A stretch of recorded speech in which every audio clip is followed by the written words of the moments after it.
A game writer admits to not liking story-driven games. How can... All right, I gotta read this. Haven't played Clair Obscur. It's in my backlog, but as a game writer, I'm not especially interested in what we usually call narrative games. Man, oh man, is that a contradiction if I've ever seen one. Yeah, right here. What the fuck? Last year, had a handful of standout story-rich games, but most players, myself included, are spending more hours playing other stuff. Okay. But like, why? But as a game writer, I'm not especially interested in what we usually call narrative. What? Like, why? The success of Clair Obscur Dispatch Fiction, there's still an audience for this script-heavy games. What?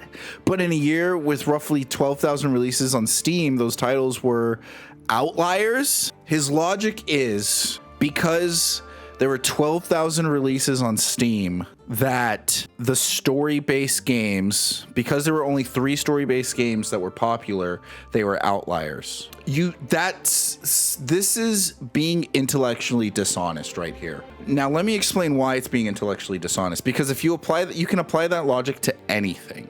You're just applying it to this one to make your specific argument look good. I could say the games he likes that were just as successful as Clair Obscur Dispatch are irrelevant because there were 12,000 releases on Steam. You don't compare the 12,000 releases to the small percentage. You compare the small percentage to the other small percentage. How does Clair Obscur Dispatch and Split Fiction compare to the other games that were as on equivalent success as they were and were not considered story or didn't have story?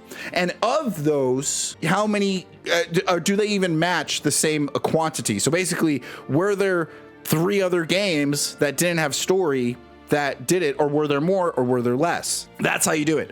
Those 3 games outsold all the others. That's like, yeah, that's like the point, right? His argument, he's being intellectually dishonest. He's coming at this from a very, very biased point of view, an emotional point of view, and he's trying to use statistics to prove his point, but he's using skewed statistics. And this is why you got to be careful whenever someone comes at you with statistics. You need to understand what they're saying in those statistics. I get it. Everyone's still mourning Aerith from Final Fantasy VII. Yeah, you want to know why? Because humanity and storytelling is just in our DNA. You want to know why? It's because storytelling is actually impactful. You want to know why? It's because storytelling allows for human beings to experience empathy even when they've never experienced a situation before in their life. You're able to understand something even though you yourself have no personal experience in it. That was a great cutscene for PS1. On the other hand, I'm still pouring out for my procedurally generated Grenadier Meathead from XCOM 2. Lat game. He took a laser to the face. Oh my gosh. Oh my gosh.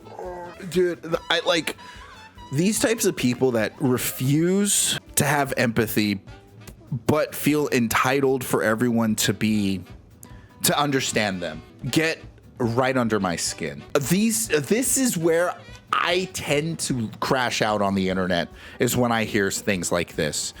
So he says he acknowledges that Aerith was a monumental moment for gamers story-wise, but then says he preferred his personal story with XCOM 2. So his argument for that stories are not that great for video games is that he enjoyed a story in a video game. I get that he says it's procedurally generated, but he had his own headcanon for the character.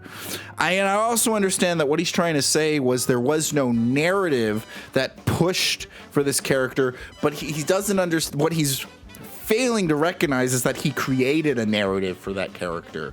And that narrative was his personal experience and his personal journey. Maybe he'll touch on that. Let's see. Game narrative isn't something you write. It's something the player plays heading into 2026. Narrative design doesn't need to reinvent the dialogue tree. It needs more systems that let stories emerge. Developers who keep defining narrative as scripted content are leaving their most powerful storytelling tools in the toolbox. Holy moly. This guy has a really good point. I actually agree with him. I actually freaking agree with him. Holy shit. Wait a second. I'm sorry, Vara Dark, but did you actually listen to what this guy said? Hold on. Game narrative isn't something you write.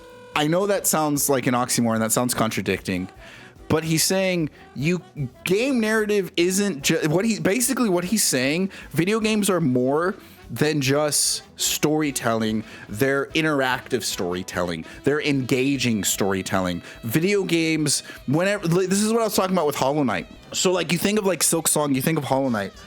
The story in that game is very subtle.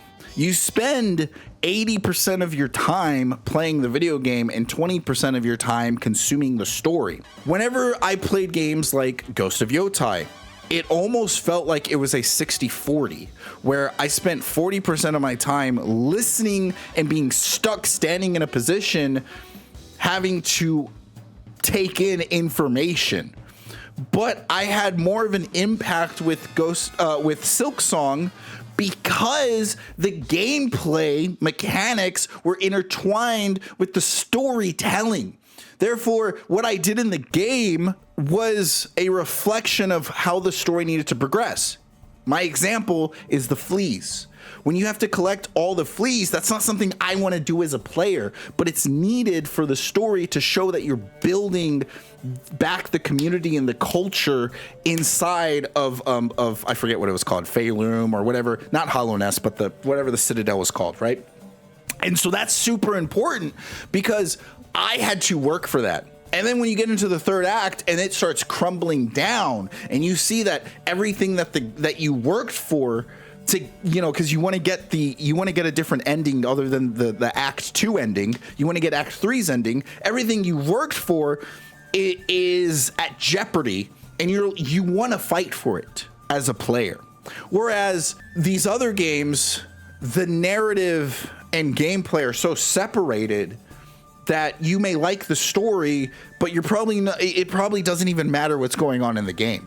Or you may really enjoy the game and you can't wait to just skip the story. He's bringing up a fantastic freaking point. And I think he's onto something when he says Clair Obscur, Dispatch, and Split Fiction prove there's still an audience for script-heavy games. And a script-heavy game relies, and I think what he means by that is that they rely more on the story to keep you engaged, and then the gameplay is kind of there to like, the story is more of a reward for you playing the game. But what he's saying is that it shouldn't be a reward, it should just be completely intermingled to where you can't tell the difference between the story and the game. Wait. I'm just look, guy, I know. I'm running defense for this guy now. When I was criticizing his words before, I just don't think he used the right syntax to explain what he's trying to say.